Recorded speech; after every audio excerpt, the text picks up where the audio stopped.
అదిగో విన్నారుగా, గత వారం రోజులుగా మీ మరదల గోల పరాకాష్ఠకు వెళ్ళింది.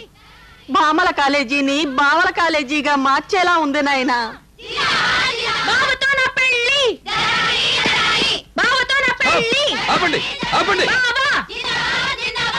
ఆగండి, మీ అందరికి 5 minutes రీసెస్.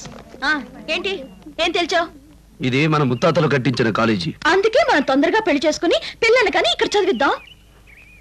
నా పరువు పోగొడుతున్నావు. పరువు పోకూడదంటే నన్ను ఊరికి తీసుకెళ్ళు. ఇంకో సంవత్సరం చదివితే డిగ్రీ వస్తుంది. కాలేజ్ మానేస్తే అదే సంవత్సరంలో నేను పెళ్లి కూతుని కావచ్చు, నీ పెళ్ళానే కావచ్చు, నీ బిడ్డకు తల్లిని కావచ్చు. నా మాట విని చదువు పూర్తి చేయి, మావయ్య సంతోషిస్తాడు. ఈ కృష్ణవేణి పుట్టింది బావని పెళ్లి చేసుకోవడం కోసం. అయినా మొన్నటి దాకా ఇక్కడే చదువుతూ నా కంపెనీ ఇచ్చిన నువ్వు ఊరికి చెక్కేశావు. నువ్వు లేని ఊరు నాకు బోర్ కొడుతోంది. నేను వచ్చేస్తాను. నా మాట విను. పెళ్ళయ్యాక విన్నాను. నువ్వు ముందు డిగ్రీ పూర్తి చేయాల్సిందే. అంతవరకు నిన్ను తీసుకెళ్లేది లేదు. తీసుకెళ్ళకపోతే పరీక్షలో కాపీ కొడతాను, పట్టుబడతాను, డీబార్ అవుతాను. అప్పుడు వచ్చేస్తాను ఊరికి. ఆ పిల్లని గనుక నువ్వు తీసుకెళ్ళకపోతే నేను రిజైన్ చేసేస్తాను బాబు.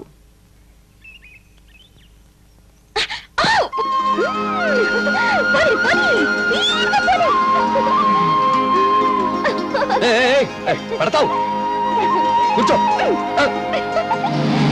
ఏమిటి అల్లరి? చెప్తే విను, కూర్చో. నువ్వు చెప్తే విను.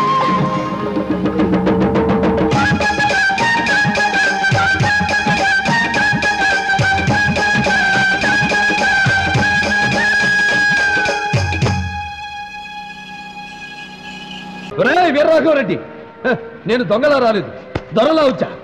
నీ ఊరొచ్చా, నీ ఇంటికి వచ్చా, నీ నట్టింటికి వచ్చా. మీ అమ్మ నిజంగా నిన్ను రాయలసీమ గడ్డపై కనుంటే, నీ అబ్బ మరతాడు కట్టుంటే, నీ మూతి మీద నుది మొరిచిన మీసమే అయితే నన్ను చంపరా? రా. ఆ పేరులోనే సింహం ఉందిరా, దాన్ని రక్తపు జలుతో నిద్ర లేపారు. ఈ మీసంలో పగ తీర్చుకునే రోషం ఉంది.